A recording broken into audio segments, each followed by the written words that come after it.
March for Gaza কর্মসূচির মিছিল শেষে বিভিন্ন ব্যবসা প্রতিষ্ঠানে হামলা, ভাঙচুর ও লুটপাটের জড়িতদের দ্রুত আইনের আওতায় আনা হবে বলে আশ্বাস দিয়েছেন Gazipur metropolitan police commissioner doctor Nazmul Karim Khan. রোববার দুপুরে গাজীপুর সদর থানার শালনা এলাকায় এক উঠান বৈঠকে একথা বলেন তিনি।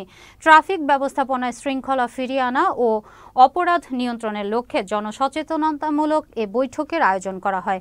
জিএমপি কমিশনার বলেন, অপরাধীদের জনগণ চেনে এবং জনগণের সহযোগিতায় অপরাধীদের দমন করা সম্ভব।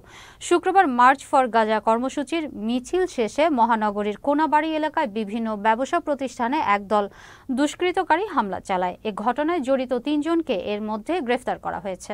এই শান্তিপূর্ণ মিছিলকে কেন্দ্র করে অশান্ত করে এবং ব্যবসা প্রতিষ্ঠানে হস্তক্ষেপ করে তারা অবশ্যই শান্তিপূর্ণ মিছিলের যে মোটো সেটিকে বিশ্বাস করে না। আমরা তাদেরকে চিহ্নিত করে আইনের আওতায় আনতে চাই এবং তাদেরকে অ্যারেস্ট করতে চাই। ইতিমধ্যেই গতকালকে যে ঘটনা ঘটেছে কোনাবাড়িতে, তার প্রেক্ষিতে আমরা ৩ জনকে গ্রেপ্তার করেছি, চিহ্নিত করতে পেরেছি। আরো কিছু চিহ্নিত করা হয়েছে। আমরা তাদেরকে গ্রেপ্তারে যাব এবং তাদেরকে আইনের আওতায় আনবো।